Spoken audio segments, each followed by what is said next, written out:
जय हिंद दोस्तों, कैसे हो आप सब लोग। मैं आपका दोस्त दिनेश, डीके एजुकेशन लर्नर्स, आप सभी का स्वागत है। तो प्यारे साथियों, आज है हमारी क्लास बाल विकास एवं शिक्षा शास्त्र की स्पेशल यूपी टेट 2026। तो शुरू करते हैं आज की अपनी क्लास। यस, क्या कह रहा है पहला क्वेश्चन। कोलवर का सिद्धांत निम्न में से किस विकास से संबंधित है। अब देखो भाई, ये कोहलवर्ग चाचा आपकी सीटेट में भी जान खाते हैं और भारतवर्ष के सारे टेटों में आपकी जान खाते हैं। अब इसको उड़ाते हैं भाई, बेसिक सा प्रश्न है, उड़ाने की कोई बात ही नहीं है। भाई कोलबर्ग ने क्या भाषा विकास दिया था, ये तो नोम चॉम्स्की का था। सामाजिक विकास किसका था, वाइगोस्की चाचा का। शारीरिक विकास व नैतिक विकास तो पकड़ लिया होगा, कोलबर्ग चाचा ने आपका नैतिक विकास, ठीक है, दिया था। तो ऑप्शन नंबर सी होता है इसका बिल्कुल राइट आंसर। पकड़ लिया यार, कोई बड़ी बात नहीं है। भाषा विकास नोम चॉम्स्की, सामाजिक विज्ञान वाइगोस्की महोदय, नैतिक विकास जैसा कि पूछ रहा है कोलबर चाचा बता रहे हैं कि भाई मेरा है, मुझ पे लगाओ, ऑप्शन नंबर सी पे लगाओ, राइट। किसी इच्छा या आवश्यकता में रुकावट पड़ने पर उससे उत्पन्न होने वाला सामवेगिक तनाव क्या कहलाता है भाई। चलो बच्चों बताओ, क्या द्वंद्व कहलाता है, चिंता कहलाता है, या कुंठा कहलाता है, या तनाव कहलाता है। बेसिक सा प्रश्न है भाई। कुंठा ये किसने दिया है पता है आप लोगों को। ये मैकडूगल महोदय से बना है प्रश्न आपका, ये बना है मैकडूगल महोदय, ठीक है। उन्होंने कितनी प्रकार की कुंठाएं बताई थी, मतलब कितने प्रकार के संवेग बताए थे। उन्होंने 14 प्रकार के संवेग बताए थे, ठीक है, संवेग बताए थे। समझ में आ गया होगा आप लोगों को, ठीक है। तो ये क्या है, ये कुंठा है। तो ऑप्शन नंबर बी होता है आपका यहाँ पे बिल्कुल सही। दोबारा से फिर समझो एक बार, क्या कह रहा है प्रश्न। किसी इच्छा या आवश्यकता में रुकावट पड़ने पर उससे उत्पन्न होने वाला सामवेगिक तनाव। तो सबसे पहली बात ये दिए हैं, मैकडूगल ने 14 प्रकार के संवेग बताए हैं। और यदि किसी की इच्छा पूरी नहीं होती तो उसमें क्या हो जाता है, कुंठा आ जाती है। आप लोगों में भी आ जाती होगी, ठीक है। संवेग का कौन सा सिद्धांत इस विचार को मानता है कि संवेगात्मक अनुभव संवेगात्मक व्यवहार पर आधारित हुए हैं। चलो अब बताओ भाई। ऑप्शन नंबर ए कह रहा है कि जेम्स लैंग सिद्धांत होगा। ऑप्शन नंबर बी कह रहा है आपका हाइपोथैलेमिक सिद्धांत होगा, सक्रियता का सिद्धांत होगा, अभिप्रेरण सिद्धांत होगा। चलिए अब बताइए क्या होगा इस प्रश्न का। तो बताइए ये किसका सिद्धांत होगा। ये है आपका जेम्स लैंग का सिद्धांत है। तो ऑप्शन नंबर ए होता है इसका राइट। अच्छा देखिए, इन्होंने पता है क्या कहा था, ये दोबारा से कोटेशन को आप समझ लो। संवेग का कौन सा सिद्धांत इस व्यवहार को मानता है कि संवेगात्मक अनुभव संवेगात्मक व्यवहार पर आधारित होता है। तो ये जेम्स लैंग महोदय थे। ये बहुत ही इंपॉर्टेंट ये कोटेशन है, ये आती है आपके एग्जाम में, ध्यान रखिएगा दोस्तों। 8 वर्ष के सुधीर की मानसिक आयु 10 वर्ष है। अब भाई उसकी बुद्धि लब्धि कितनी है, क्या 80 होगी उसकी बुद्धि लब्धि, 110 होगी, 100 होगी, या 125 होगी। बहुत ही प्यारा प्रश्न है ये, एक प्रश्न आता ही आता है आपके एग्जाम में, ध्यान रखिएगा। क्या कह रहा भाई, तो इसको करोगे कैसे आपको पता है। ये बेसिक सा इसका एक फार्मूला होता है। एक होता है मानसिक आयु, और दूसरा कौन सा होता है, बटे वास्तविक आयु, ठीक है। और मल्टीप्लाई आपको 100 से इसको करना होता है। समझ में आ गया। अब यहां पे आप रख सकते हो 10, 8 और मल्टीप्लाई 100। तो इसका आपका बनेगा 125, ठीक है। ये ध्यान रखिएगा, ये आपके एग्जाम में पूछता ही पूछता है, क्योंकि भाई 8 वर्ष का सुधीर है और उसकी मानसिक आयु कितनी है, 10 वर्ष है, और मल्टीप्लाई 100 ये आपको करना है। तो ये आपका आ जाएगा 125। एक ना एक प्रश्न आपके एग्जाम में इस फॉर्मेट में आपका आता ही आता है। यूपी टेट हर वर्ष इस फॉर्मेट को फॉलो करता है, और आपसे एक प्रश्न इस वर्ष भी पूछा जाएगा। बेसिक सा है, कोई बड़ी बात नहीं है। मानसिक आयु बटे वास्तविक आयु मल्टीप्लाई 100, ये इसका फॉर्मूला होता है। संज्ञान किस बुद्धि के सिद्धांत का हिस्सा है। चलिए प्यारे बच्चों अब बताइए, संज्ञान किस बुद्धि के सिद्धांत का हिस्सा है। अब चलो देखते हो भाई, ऑप्शन देखते हैं। प्रतिस प्रतिदर्श का सिद्धांत होगा, समूह कारक सिद्धांत होगा, गिलफोर्ड का सिद्धांत होगा, फ्लूइड तथा क्रिस्टलाइट सिद्धांत होगा। चलिए भाई, ठीक ठाक लेवल का प्रश्न है ये, हल्के में मत लेना इसको, ये आता है आपके एग्जाम में। तो भाई संज्ञान किस बुद्धि के सिद्धांत का हिस्सा है? तो ये आपका देखो गिलफोर्ड का सिद्धांत है। ये गिलफोर्ड के सिद्धांत को आपको डीपली पढ़ना पड़ेगा, मिलेगा आप लोगों को, ठीक है। अब भाई गिलफोर्ड तथा उसके सहयोगियों ने क्या काम किया था पता है आप लोगों को? बुद्धि का त्रिआयामी प्रारूप दिया था। ये भी आपका प्रश्न बनता है। उनके अनुसार जो बुद्धि को ना तीन तीन विमाओं में, मतलब तीन पार्टीशन में, परिक्षेप में देखा जाता है। कौन कौन सा? अब देखिए, पहला होता है सामग्री, सक्रिय और उत्पाद। समझ में आ गया होगा, ठीक है। अब सक्रिय को भी इन्होंने 5 पॉइंट में, 5 भागों में विभाजित कर रखा है। समझ में आ गया होगा। चलिए कमेंट करके बताइएगा, इसका डिटेल में एक छोटी सी क्लास बना दूंगा, आपको बिल्कुल क्लियर हो जाएगा। तो राइट आंसर है गिलफोर्ड का सिद्धांत, ऑप्शन नंबर सी आपका राइट है।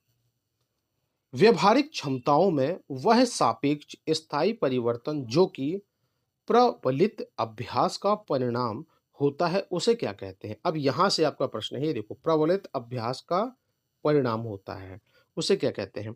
क्या उसे सीखना या अधिगम कहा जाता है, अभिवृत्ति कहा जाता है, अभिप्रेरणा कहा जाता है, या आपका अभिक्षमता कहा जाता है?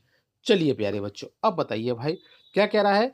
व्यवहारिक क्षमताओं में वह सापेक्ष स्थायी परिवर्तन, क्या कह रहा है? सापेक्ष व स्थायी परिवर्तन जो किसी या जो कि प्रबलित अभ्यास का परिणाम होता है उसे हम क्या कहते हैं? सर जी इतना लंबा क्यों घुमा रहे हो? उसे तो सीखना कहते हैं, अधिगम कहते हैं, लर्निंग कहते हैं। समझ में आ गया? आ गया होगा भाई। क्रमायोजित अधिगम का प्रत्यय किसने दिया है? अरे भाई साहब, कहाँ से आज प्रश्न उठा लाए हो मास्टर जी? भाई साहब ये यूपी टेट के प्रश्न हैं और ये पूछते हैं, हल्के में नहीं लेना इनको। भाई किसने दिया है? ये हल महोदय ने दिया है, थॉर्नडाइक चाचा ने दिया है, स्किनर अंकल ने दिया है, या वाटसन चाचा ने दिया है? भाई वाटसन की तो एक बहुत ही प्यारी कोटेशन है, तुम मुझे कोई भी बच्चा दे दो, जो चाहो मैं उसे बना सकता हूँ, डाकू बना सकता हूँ, डॉक्टर, इंजीनियर, साइंटिस्ट, या अंडरवर्ल्ड का डॉन भी बना सकता हूँ। बहुत बढ़िया भाई वाटसन चाचा, लगता है आपके घर पे पैदा होना था हमें। कोई बात नहीं, चलो जहाँ भी हो वहाँ पे अच्छे से रहो और फिलहाल इस प्रश्न को उड़ाओ। फिर से देखो क्या कह रहा है? अभिक्रमायोजित अधिगम का प्रत्यय किसने दिया है? पता है किसी बच्चे को? पता है कि नहीं पता?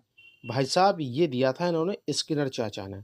बड़े ही खतरनाक आदमी थे, जो भी मिले ना उसके ऊपर ये परीक्षण कर देते थे। समझ में आ गया? अच्छा कब की बात है ये इन्होंने किया था जी 1942 और 43। कब की बात है प्यारे बच्चों? 1942 और 43 की। समझ गए होंगे। और समझ लो इन्फॉर्मेशन, इन्होंने क्या काम किया था 42 और 43 में, 1942 और 43 में सक्रिय अनुबंधन अनुक्रिया सिद्धांत, या जिसे हम कहते हैं क्रिया प्रसूत अनुबंधन का सिद्धांत का प्रतिपादन किया। अब इसी के ही तो नाम है अभिक्रमायोजित। क्या बोलते हैं? अभिक्रमायोजित का आधार। समझ में आ गया? कितना लंबा घुमाया है चाचा ने। बैटरी का प्रयोग निम्न में से किसके मापन हेतु किया जाता है? अरे सर जी बैटरी का तो फोन को चार्ज करने के लिए किया जाता है, गाड़ियों को चलाने के लिए किया जाता है, और घर में इन्वर्टर के लिए किया जाता है, हमें तो ये पता है। पर इसमें आप कौन कौन से ऑप्शन लिए आए हो? व्यक्तित्व का लिए आए हो, बुद्धि का लिए आए हो, और रुचि का लिए आए हो, अभिक्षमता का लिए आए हो? सर जी बैटरी का प्रयोग, अरे भाई फ्रेशर बच्चों के लिए कह रहा हूं मैं, जिसने पढ़ रखा है उसे तो पता होगा। बैटरी भी लगती है क्या इंसान के अंतर्गत? हाँ बच्चे, ये साइकोलॉजी वाली बैटरी है, ये लगती है। ये कहाँ पे होती है पता है आपको? ये मालूम है, ये आपकी बुद्धि में, ऑप्शन नंबर सी। इसे क्या नाम से बोलते हैं? भाटिया बैटरी। बुद्धि मापने का प्रयोग किया जाता है, ठीक है। एक भाटिया नाम के बड़े ही प्यारे प्रोफेसर साइंटिस्ट महोदय थे। वो क्या करते थे? भाटिया, भारत में बुद्धि परीक्षण का निर्माण किया गया था इन्होंने, ठीक है। और अच्छा, और क्या बोलते हैं? यह एक क्या है? शाब्दिक बुद्धि परीक्षण है। अब देख लो, आप नहीं तो गड़बड़ कर दोगे। इसे क्या बोलते हैं?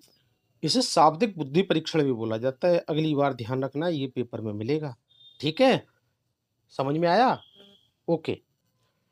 क्षेत्र सिद्धांत निम्न में से किस वर्ग का योगदान है? चलो भाई, किसके बारे में पूछ रहा है? क्षेत्र सिद्धांत के बारे में पूछ रहा है। क्या व्यवहार विदों का सिद्धांत है, संरचना विदों का है, मनोविश्लेषकों का है, या गैस्टाल्ट वादियों का है? अब भाई बहुत ही प्यारा मिला आपको प्रश्न। अब भाई देखो, अधिगम जो हम जिस किसके लिए, हम लर्निंग के लिए कर रहे हैं ना, ये सब सीखने के लिए कर रहे हैं। तो अधिगम संबंधी क्षेत्र सिद्धांत, ठीक है, कोर्ट लेविन द्वारा प्रतिपादित है। सबसे पहले किसने, देखो ये गैस्टाल्टवादी हैं, ये जो कोर्ट लेविन है ना, ये गैस्टाल्टवादी हैं। देखो राइट आंसर होता है इसका ऑप्शन नंबर डी। अब थोड़ी सी इंफॉर्मेशन और समझ लो। अब ये पता है गैस्टाल्टवादी कोर्ट लेविन था, इन्होंने ये सिद्धांत दिया था, ठीक है, क्षेत्र सिद्धांत। ये आता है पेपरों में आता है, ये बहुत सारे हैं। व्यवहारवाद कौन है, गैस्टाल्टवाद कौन है, मनोविश्लेषकवाद कौन है, संरचनावाद कौन है, ये अलग अलग इन्होंने ग्रुप बांट रखे हैं। ये आपकी जान खाएंगे ही खाएंगे, तो डरने की जरूरत नहीं है, आप तैयारी करते रहो। अब समझ गया, आई रिपीट अगेन, क्षेत्र सिद्धांत गैस्टाल्टवादियों ने दिया है, जो गैस्टाल्टवाद के अंतर्गत कूट लेविन आते हैं उन्होंने दिया है। तो ऑप्शन नंबर डी होता है आपका बिल्कुल राइट। सघन सिद्धांत निम्न में से किससे संबंधित है? अब देखो भाई, मिल गया आपको, सघन सिद्धांत मिल गया। क्या लर्निंग से है, अधिगम से है, स्मृति से है, अभिप्रेरणा से है, या सृजनात्मकता से है? चलिए बच्चों, किसी को पता है तो बताइए। तो प्यारे बच्चों, सघन सिद्धांत ये है ना, आपकी मेमोरी के ऊपर में होता है। किसके ऊपर में होता है? आपकी स्मृति के ऊपर में होता है। तो ऑप्शन नंबर सी होता है बिल्कुल राइट। गैस्टाल्ट मनोवैज्ञानिक की आधारशिला किसने रखी थी? अब देखिएगा, आपको मिला होगा इससे पहले वाला प्रश्न, गैस्टाल्टवादी कौन कौन थे। अब मैं बताऊंगा, पहला इस प्रश्न को देखो। फ्रांच बेंटानो के द्वारा है, मैक्स वर्सीमर, एडगर रूबिन, या कर्ट लेविन? चलो देखिए, ध्यान दीजिएगा, गैस्टाल्टवादियों से है, एक बार में आपको मैं क्लियर कर देता हूं। गैस्टाल्टवाद मनोविज्ञान की आधारशिला किसने रखी थी? तो देखो, ये आधारशिला रखने वाले थे, ठीक है। तो कौन थे भाई साहब? ये आपके थे, पता है किसी को? पता है? ये आपके थे मैक्स महोदय। ये मैक्स, आप थोड़ा सा ट्रिक से याद करो। गैस्टाल्टवाद मैक्स, गैस्टाल्टवाद मैक्स, ठीक है। और इसके साथ कौन कौन थे? एक मैंने आपको बताया था, कौन थे इससे पहले, एक बताया था ना मैं आपको। चलिए कोई बात नहीं, एक कोहलर थे। कौन थे? कोहलर चाचा थे। ये गेस्टाल्टवादी हैं सारे के सारे आपके। अच्छा, उसके बाद कौन था? उसके बाद कोफ्ता था। कोफ्ता की तरह, कूट कोफ्ता जिसे कहते हैं, कूट कोफ्ता। तो आप कोफ्ता के नाम से याद कर लेना। अच्छा, और कौन था भाई? एक लेविन था, कूट लेविन था, ठीक है, कूट लेविन था। चलिए, पकड़ लिया होगा आप लोगों ने। आई रिपीट अगेन, दोबारा से समझिए। गेस्टाल्टवाद मनोविज्ञान की जो आधारशिला थी, वो चार जर्मन मनोवैज्ञानिक, ठीक है। सबसे पहले आता था मैक्स वर्दीमर। ये वर्दीमर है, ठीक है, ध्यान रखिएगा, ये क्या लिखा है? वर्शीमर नहीं है, ये आपका है वर्दीमर। थोड़ा सा मिसप्रिंट हो गया था। उसके बाद आपका कौन है? कोहलर है, कोफ्ता है, और कूटलेविन है। मानव व्यक्तित्व के मनोलैंगिक विकास को निम्न में से किसने महत्व दिया है? चलिए बच्चों, किसी को पता है इस प्रश्न का आंसर? नीचे से शुरू करते हैं। फ्राइड ने दिया है, हर्लिंग वर्थ ने दिया है, हॉल ने दिया है, या कमेनियस ने दिया है? चलिए अब बताइए किसने दिया है भाई, पता है किसी को? अरे मालूम है मेरे प्यारे बच्चों, पता है नहीं पता? तो राइट आंसर होगा इसका फ्राइड ने दिया है ये, ठीक है। किसने दिया है प्यारे बच्चों? मानव व्यक्तित्व के मनोलैंगिक विकास को फ्राइड ने महत्व दिया है। ओके। मनोविज्ञान की प्रथम प्रयोगशाला को किसने स्थापित किया था? अरे भाई साहब, बड़ा ही तगड़ा प्रश्न ले आए हो मास्टर जी।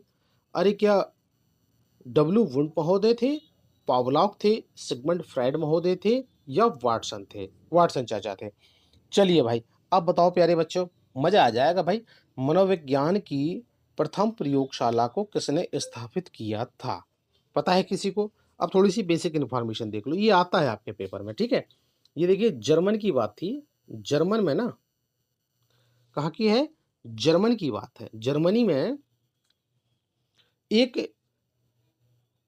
लिपजिंग एक लिपजिंग विश्वविद्यालय था। कौन सा था? एक लिपजिंग विश्वविद्यालय था। और पता है कौन थे विद्या? ये वाटसन चाचा थे। कब की बात है? 1879 की बात है। भाई बुंट चाचा ने 1879 में जर्मनी में, ठीक है, एक मनोविज्ञान की प्रयोगशाला स्थापित की थी। समझ में आ गया? बस इतना ही था। ये प्रश्न पूछ लेते हैं मिला जुला के। हाल का सिद्धांत निम्न में से किसकी व्याख्या करता है? अरे भाई, अब हाल चाचा भी जान खाएंगे भाई साहब, बिल्कुल खाएंगे ये हाल चाचा जान खाएंगे। इसकी सन और डेट भी याद कर लो, ये पूछ लेता है पेपर में। ठीक है, हाल का सिद्धांत निम्न में से किसकी व्याख्या करता है? अब देखो भाई, बुद्धि की प्रकृति का करता है, अधिगम में अभिप्रेरण की भूमिका का करता है, मूल्यों का विकास का करता है, किशोरों का मनोविज्ञान का करता है। चलो बच्चों, अब बताओ भाई, पता है किसी को? पढ़ा होगा, नहीं पढ़ा कोई बात नहीं। देखिए, हाल का जो सिद्धांत है ना, इनका पूरा नाम है स्टैनले हाल ने 1904 में इनकी एक बुक थी, ठीक है, एडोलसेंस करके, ठीक है, जिसे क्या बोलते हैं, किशोर अवस्था के विकास में आकस्मिक विकास का सिद्धांत इन्होंने घुसेड़ दिया था जबरदस्ती के अंतर्गत व्याख्यायित किया था। जिसमें क्या काम किया था? किशोरों में जो भी शारीरिक और मानसिक और संवेग परिवर्तन होता है ना, वे अकस्मात होते हैं, इन्होंने कहा था। और ये किशोरों के बारे में बताया था, किशोरों का मनोविज्ञान। तो ऑप्शन नंबर डी होता है इस प्रश्न का सही आंसर। अब टर्मन के अनुसार 90 से लेकर 100 बुद्धि लब्धि का बालक माना जाता है। अरे सर जी, ये तो सबके पास होती है, ठीक है ना भाई? क्या कहते हैं, 90 से लेकर 100 तक के, क्या मंद बुद्धि तो नहीं होना चाहिए, सामान्य बुद्धि, श्रेष्ठ बुद्धि या क्षीण बुद्धि? अब चलो भाई प्यारे बच्चों, अब बता दो क्या होगा इस प्रश्न का। भाई 90 से 100 में आपका आता है, कौन सा आता है प्यारे दोस्तों? 90 से 100 में आता है आपका सामान्य बुद्धि, ठीक है। अच्छा, श्रेष्ठ बुद्धि में कितनी आती है पता है आपको? श्रेष्ठ बुद्धि में सर जी 130 आती है। यदि ये हमारे पास होती ना, तो हम यूपी टेट का पेपर नहीं दे रहे होते, ठीक है, आज पूरे विश्व में राज कर रहे होते। ये वाली बुद्धि हमारे पास होती ना, तो हम तो पूरी दुनिया को अपने मुट्ठी में रखते। तो ये वाली बुद्धि बहुत कम लोगों के पास होती है। कमेंट करके बताना कि 130 बुद्धि लब्धि किसके पास में थी। समझ में आ गया? भाई क्षीण बुद्धि और मंद बुद्धि तो ये होनी नहीं चाहिए, मैं तो ये चाहता हूँ। और 90 से 100 के बीच में पूछा था, तो ये आपका सामान्य बुद्धि, जिसमें आप भी आते हैं और मैं भी आता हूँ। तो ऑप्शन नंबर बी होता है इस प्रश्न का राइट आंसर। अब सीखी हुई बात को स्मरण रखने या पुनः स्मरण करने की असफलता को कहते हैं। बहुत ही बेसिक सा प्रश्न दे दिया भाई। आप भूल जाते हो, उसके बारे में पूछ रहा है, तो क्या उसे कल्पना कहेंगे, स्मृति कहेंगे, ध्यान कहेंगे या विस्मृति कहेंगे? अरे भैया जी, सर जी ये तो विस्मृति होगा भाई। इस पुनः स्मरण करने की असफलता मतलब दोबारा हम उसको याद नहीं कर पा रहे हैं, तो विस्मृति होगा। ये तो बहुत प्यारा सा सवाल था, मजा आ गया। यदि पूर्व ज्ञान व अनुभव नए प्रकार के सीखने में सहायता करता है, तो उसे हम क्या कहते हैं? क्या नकारात्मक प्रशिक्षण स्थानांतरण कहा जाता है, सकारात्मक प्रशिक्षण स्थानांतरण कहा जाता है, प्रशिक्षण स्थानांतरण कहा जाता है, या सिर्फ सीखना कहा जाता है? बहुत ही प्यारा प्रश्न है बच्चों, बहुत ही प्यारा प्रश्न बना हुआ है। अब बताइए, कोई गलत नहीं करेगा भाई। यदि आपने कोई पहले कोई काम किया है, पूर्व ज्ञान व अनुभव नए प्रकार के मतलब नई लर्निंग को, नए सीखने को, नए काम करने में आपकी हेल्प करता है, तो वो तो पॉजिटिव होता है ना, तो सकारात्मक कहेंगे उसको, सकारात्मक प्रशिक्षण स्थानांतरण। तो ऑप्शन नंबर बी होता है आपका बिल्कुल पॉजिटिव, सकारात्मक प्रशिक्षण स्थानांतरण। ठीक है, बेसिक सा प्रश्न था, कर लिया होगा आप लोगों ने।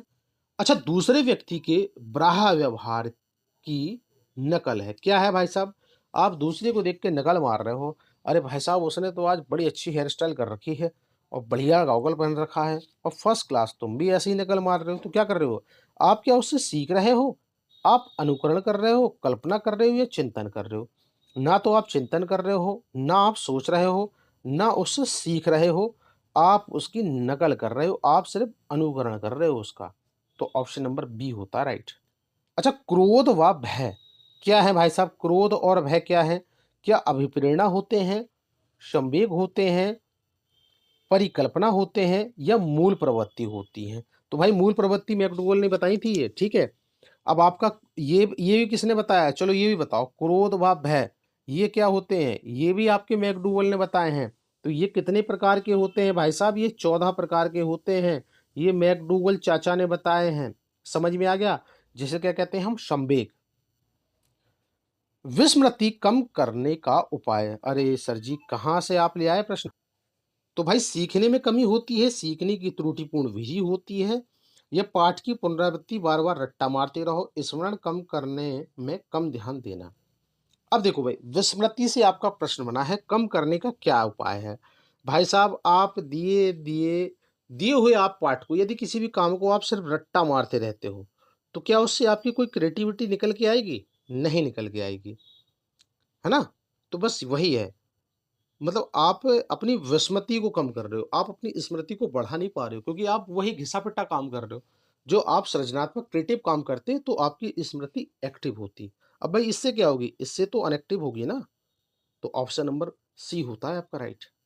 कार्य को आरंभ करने या जारी रखने और नियमित करने की प्रक्रिया क्या प्रेरणा होती है, सीखना होता है, संवेदना होता है या प्रत्यक्षीकरण होता है? चलो प्यारे बच्चों, भाई कार्य को आरंभ करना है, बार बार जारी रखना है, नियमित करने की प्रक्रिया को भाई प्रेरणा कहते हैं। क्या कहते हैं? प्रेरणा। अरे पड़ोस वाली प्रेरणा नहीं है ये सीडीपी वाली प्रेरणा है। ध्यान मत भटका लिया करो। चलो भाई, सूझ द्वारा सीखने के सिद्धांत का प्रतिपादन किया है। अब भाई साहब ये जान खाएंगे तुम्हारे, ठीक है, ये जान खाएंगे तुम्हारे यूट्यूब यूपी टेट में। थर्नडाइक ने दिया है, कोलबर्ग ने दिया है, पावलाक ने दिया है या वुडवर्थ ने दिया है? भाई सूझ का सिद्धांत, इसको रट्टा मार लो, बिल्कुल रट्टा मार लो, ठीक है ना। भाई किसने दिया है सूझ द्वारा सीखने के सिद्धांत का प्रतिपादन? किसने दिया? ये कोहलर चाचा ने दिया है, कोहलर चाचा ने। समझ में आ गया? याद कर लेना भाई, थांडाइक का हो गया, पावलाक का हो गया, वुडवर्थ का हो गया और कोहलर का हो गया। इन तीनों से प्रश्न बनना ही बनना है आपके यूपी टेट में। अब भाई सीखने से संबंध प्रतिक्रिया सिद्धांतों में पावलाक प्रयोग करता था। आगे देखो, पावलाक चाचा का आ गया। भाई किस पे किया था? बिल्ली पे किया था, कुत्ते पे किया था, बंदर पे किया था या चूहे पे किया था? अरे भाई पावलाक ने किस पे किया था? यार कुत्ते को पाव ला के दे रहे हो ना तुम। अरे कुत्ते को तुम क्या कर रहे हो? पाव ला के दे रहे हो। पाव मतलब कि ब्रेड वाली जो मोटी सी पाव होती है ना, तो वो कुत्ते को दे रहे हो, तो क्या बन गया? पाव ने प्रयोग किया था, पावलाक ने कुत्ते पे प्रयोग किया था। अब थर्नडाइक ने किस पे किया था? थर्नडाइक ने किया था बिल्ली पे। भाई थर्नडाइक की बिल्ली ना कूदती रहती जहां देखो तहां, ठीक है, समझ में आ गया। अच्छा, चूहे पर किसने किया था? भाई स्नेकर ने किया था। किसने किया था? स्नेकर ने किया था। अच्छा, बंदर पे किसने किया था? चलो भाई, ये कोफ्ता, बंदर को ना कोफ्ता खिलाते थे, ठीक है। किसको कराते थे भाई? तो समझ में आ गया होगा, ठीक है। चले आगे, गुड। निम्नलिखित में से कौन सा सीखने का नियम नहीं है? बहुत बढ़िया भाई, एक प्रश्न बनता है ये। भाई 3 नियम दिए रहते हैं, एक नियम अलग से डाल देता है वो जो निगेटिव होगा, ध्यान रखने का। भाई तत्परता का नियम होता है, प्रभाव का नियम होता है, तनाव का नियम होता है या अभ्यास का नियम होता है? देखो ये तो आपके पॉजिटिव हैं, ये तो तीनों आपके नियम हैं, समझ में आ गया। पर ये तनाव का जो नियम है ना, ये अलग से घुसेड़ा है उन्होंने। तो ये जो नियम नहीं है, तो ये तनाव का नियम ही नहीं है।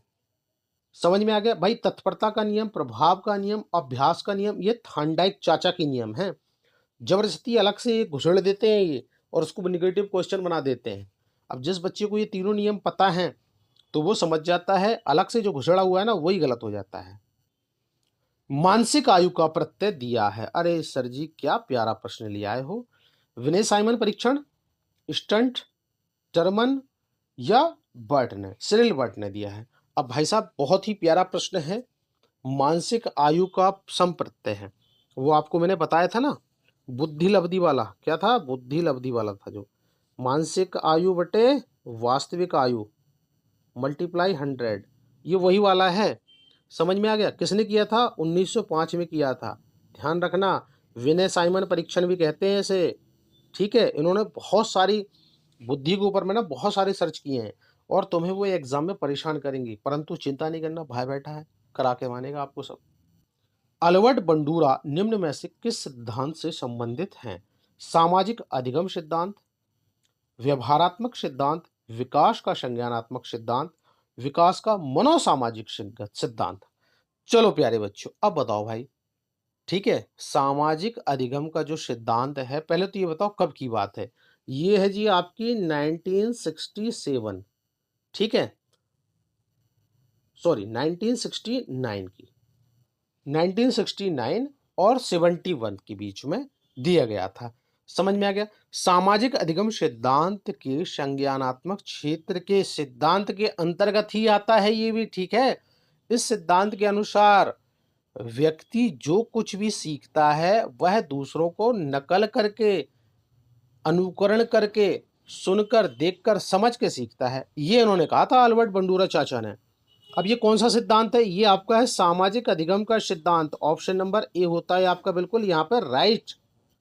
अब भाई क्रियासूत या क्रिया प्रसूत, ठीक है, इसे क्या बोलते हैं? क्रिया प्रसूत अनुबंधन सिद्धांत का प्रतिपादन किसने किया था? चलो प्यारे बच्चों, मजा आ जाएगा भाई। क्या पावलॉक ने किया था, थॉर्नडाइक चाचा ने किया था, स्किनर चाचा ने किया था, या कोहलर ने किया था? समझ में आ गया भाई। थॉर्नडाइक की बिल्ली हो गई, कोहलर का क्या था, स्किनर किसका था, किसका था पता हो यार, कमेंट करके बताओ, ऐसे काम नहीं चलेगा। ये आपका था बीएफ स्किनर का।